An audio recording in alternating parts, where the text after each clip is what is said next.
Hey everyone, I'm Klloo, and welcome to the data pack Runechant, A World to Discover. A massive survival data pack filled with magic and mysteries. Experience new seasons as you traverse different biomes, craft and cast powerful spells, enhance your weapons with new forms of brewing, or gain different abilities through trimming equipment, which has also been extended to weapons and tools.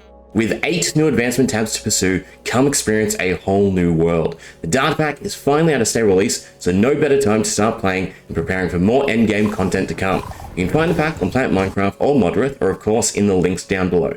Right, so I've been hard at work fleshing out the glossary of items for the data pack, right? So remaking them all from scratch and using the new component system. So for instance, if we do give, we can see that we now have glossary and we have every single item that I have been using for the pack, right? Redone, remade, so I can easily access them whenever I want, right? I can use any of the recipe commands that I usually use for crafting to just give the loot table. I can use any chance to spawn chests, fill it with stuff from the loot table, right? It's much easier just to have a nice, actual compact glossary of all the items, and they're all complete, right? They have all the correct name and every use, except the functionality. So functionality is what we're working on today, and we gotta pick up the pace because we're on to the release candidates, right? A little bit sooner than I thought. I thought we'd have about another week, but apparently the release is slated for next week, and I'd very much like to have the pack up and running, right? Well, I should say ported over, because it is up and running, just not for 1.20.5. So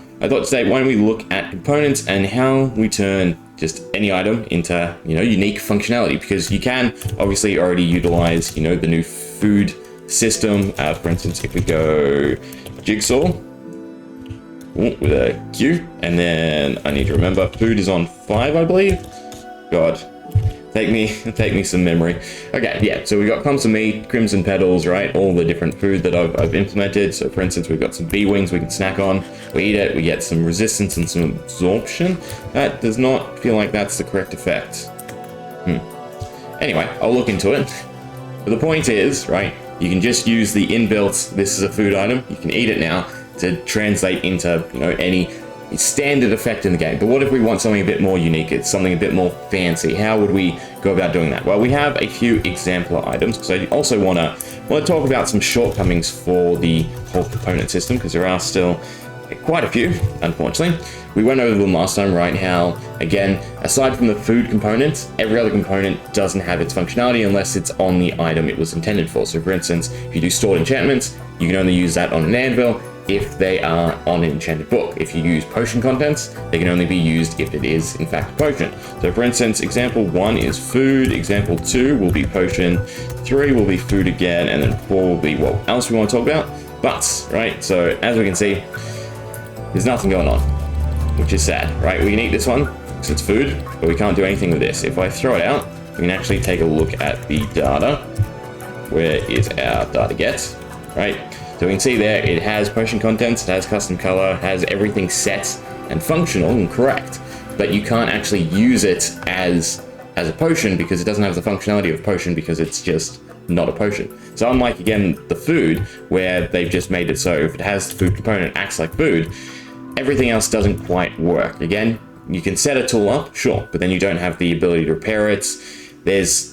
There's probably the next level of creativity and functionality to the tool system, but again, it doesn't count for weapons, doesn't count for durability, doesn't count for any of the impactful systems you probably want to implement, because you don't just want to give, a free, here's your break anything tool that you never have to repair. You'd have to implement your own system, and that's a little bit annoying. And again, no potions, no enchantments, no suspicious stew, no maps, no lots of different components that, again, serve no purpose because you can't use them to make custom items. You can only use them on the items that already exist.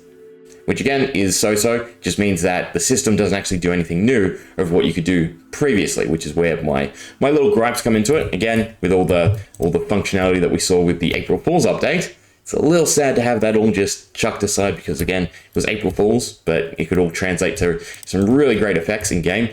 But, right, how do we use this system to our best ability anyway? So again, potions are out. If you want a potion, you have to make a potion. So for instance, if we actually do potion, right, I've got a few different here, we'll just do special. As you can see here, this potion has custom effects, but again, that's not anything new. You could just create these previously with NPT, right? We can drink it, it's a normal potion, can't even change the timing like food, which is something I'd love, but you can change the stack size, so that's nice, right? So now you can have potions that stack. So for instance, this is not only a good effect, but now 3 versions of it takes up 1 inventory slot, which is impactful to a lot of gameplay mechanics. But then what about everything else? Well, we have 2 command blocks here to sort of show how it's done. But again, we have a jigsaw that's a food, so we can eat it. And if I clear my effects, well, actually they're going in a few seconds, you might have noticed the resistance just flicker. The reason for that is with this item, I'm giving myself just 1 tick of resistance, and resistance to the extent of 100. Now, I picked resistance because this is probably the least used effect even in data packs, because once you go to a resistance 5, right, it's infinite immunity because it's 20% per level. So once you're at resistance 5, doesn't matter what level you put after that, there's no additional effects. So to me, it's the perfect one to use because I do myself use luck, bad luck, hero of the village, right? There's exploitable ways through different effects. So resistance seems like the no-brainer. But yeah, so we eat this and we get ourselves resistance 100 for a second. So if we turn this on, right, all I'm doing is checking the player. So NBT, active effects. If we have resistance, again, to the correct amplifier, I then run a function, right? In this case, it's just saying. So with that on, if we eat the item, as you can see in chat, it says run function. So this is where you can really go crazy with customizing items. So you can turn anything you want into a consumable. Now, of course, it has the eat function, but you can smooth it over a little bit. You still get the sound effect, you still get the particles, so it's not completely great, but again, you can tweak the timing. So this is now an instant clickability, right? I'm just clicking it and it's getting consumed. Although it's not perfect, right? Yeah, if we quickly tap, doesn't register, but still, right? So now this is an instant consumable, again, just with the sound effect and the particle. Fortunate, but still, you know, useful if you want to create custom things. You could make this weirdly cast a spell. You know, again, the possibilities are infinite to the extent of 100 to, what is it, 256, right? Well, 5 to 256. You could use, but then you can use any other effect as well. So this is probably the easiest way to create custom effects. Just have this little translation system where any consumable item you want, you now instantly eat it, and it gives you X effect, and then you check X effect on the player. Again, it only has to last for a second. Oddly enough, particles are hidden, but the icon still flashes weirdly, because if we look at this, it should be disabled. At least I hope it is. You're right. So we have component, saturation, 0, and the other one should also be 0, nutrition, right? So that way it doesn't actually act as food item other than the particle and the sound effect. Once again, can always eat is wonderful. And then of course 8 seconds. So that's why it's almost instant. If you set it to 0, I believe it doesn't work. We'll try it though, we'll see. And then we have in here, duration, show icon. Oh, I did backwards, that's why. So this is on true, amplifier. In fact, the other stuff is missing. Let's just open these up because I have them anyway, right? The examplers. So this is number 3. So we have, again, nutrition. We'll turn it to 0 and see if that actually works. I believe it didn't, right, from testing before. But then we have ambient, true, show particle, false, show icon, false. Yeah. No, so that's all set correctly. It shouldn't be showing me the icon, but it is for whatever weird reason. Maybe I've mistyped it, but we will check the 0. So yeah. In terms of just creating custom effects, this is probably the easiest way to create consumables. So if we go to 3, doesn't exist now. Yes, okay. So once you set it to 0, it doesn't work. I wonder if you can do 0.01, right, to maybe make it instant proc. Let's see. But yeah, so using, again, any sort of reference sheet you want, you just translate any effect you want into, it does work, cool, into any actual effect you want. Right, it's still only 1 second though, right? So if I really fast on the tap, it doesn't work. But if I hold it down for 1 second, it does eat. So instead of, again, run function, we could do effect.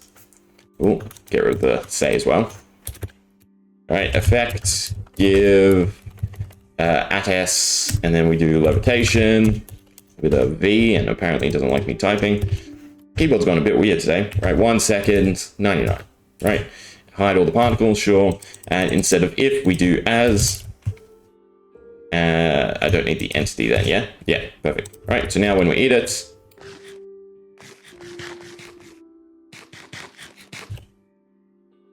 It's not quite right. That one works.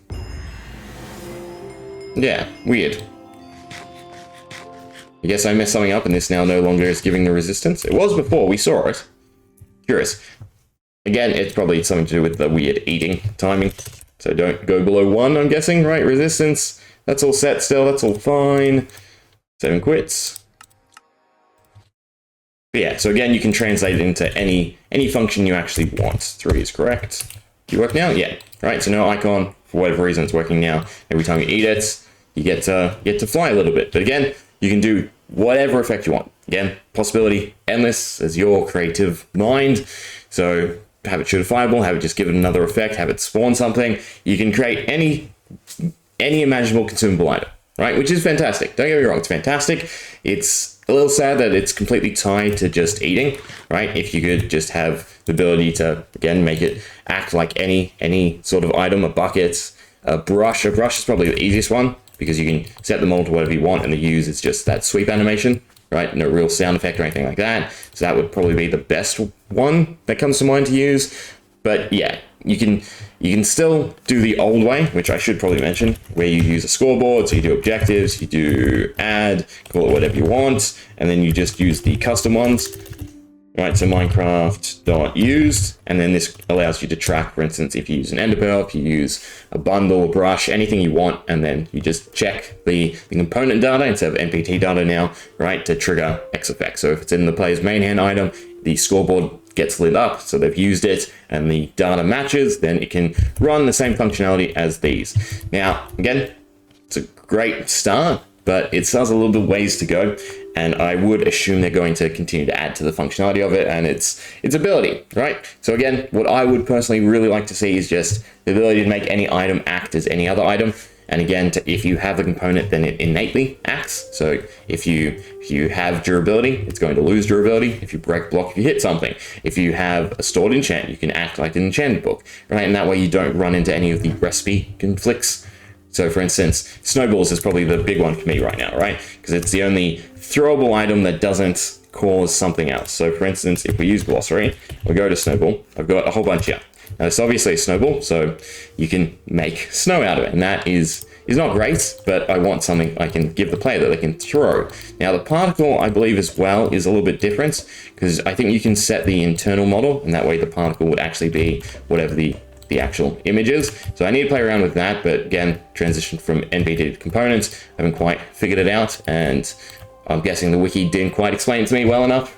So yeah, again, wonderful change, but it's not fully there yet. Now, the other way to go about creating anything custom is using this other one, right? So instead of looking for an effect that we're giving through a consumable item, we're now looking for components on a selected item. And the great thing, this is probably the most flexible component, is custom data, where you can literally set anything you want, right? You can set a word in here, you can set a word in here, and you can just, again, make whatever you want, which makes everything discoverable and findable with other functions. So for instance, all we're doing is test and working, and then it's going to, again, run, say something, but we could change that to anything we want. So if we have this item, right, it says holding item. I can do that so you can see. So if we take a look at the components and we go data gets, oh, that was, do it again. I can pick it up now though. Right, so all we have is components, custom data, and then test working. Again, you can use whatever naming conventions you want. You can use numbers, but this allows me to infinitely differentiate items, detect whether they are in the player's inventory, hotbar, in the main hand selected item, right, any discoverable slot, and run some sort of effect. So it's similar to the trim system and why I like the trim system, because again, I can just add a trim and then I can find all the different trim names and add in an effect, but this is to the same extent, right? So if you say, for instance, I have a weapon with this convention, with this custom data, I can have a scoreboard that detects when the player attacks, and then I can have it do a special effect when they attack, and that's actually what I'm going to do, right? We have custom weapons that I am going to implement, and this is how I would implement them. So for instance, if we go back, grab ourselves a jigsaw, right, and we look at, I believe it's 7 this time, perfect. We have the Barb Saber, which had 2 abilities in the previous pack, right? It had a dash forward and a backstep. Now, neither of them are functional because again, I'm still working on the pack. We're just finishing up the items, right? And then moving on to functionality and then everything else in the pack. But yes, this was how I would go about it, right? I just add that custom data. It's not something that appears on the tooltip or the player is privy to in any sense, and then I, through commands, can detect when the player has it, when they're using it in conjunction with scoreboards, and use that to run any function I want, right? Any sort of ability, any sort of creative endeavor, again, whether it's being, teleporting the player a few blocks forward, back, up, down, left, right, or giving effects, or giving in items, or spawning in something, summoning a lightning bolt. Again, endless, right? Real sandboxy mechanic through either, once again, the effects on consumables, or this hidden data through custom data, which is similar to the tag system, which was a thing for items. You can't actually tag an item anymore, right? You can tag the entity, but now once you pick it up, it will lose the tag. So that is sort of the replacement for it. But anyway, I just wanted to, again, do a little check-in because it has taken me a while to write out all the items. There is a huge number of items in the pack. And yeah, functionality should be a little bit better, right? Again, the components have handled anything that's a food item, anything that's a potion item. There's just a few things left for me to implement, right? So we also have like the crystals. Again, I can use that to just give me a random one, which in itself is for better or worse, right? I don't know if I should make each of them individual or if I should make them, again, random like this, so I can just use the loot table in any other function. But it's definitely good starting points, and yeah, like the flexibility, but it's not 100% there. That's my only gripe with the components.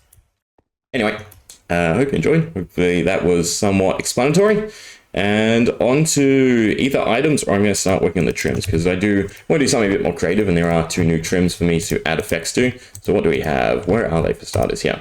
Right, so we have now Bolt and Flow. Right, so Flow, to me, screams something that, I don't know, as you're attacking, right, you get buffs for every consecutive attack or something like that. And then Bolts, I go to Lightning, but I don't want to just do Lightning. I've done Lightning for so many other things. I'll think about it. Anyway, so yeah.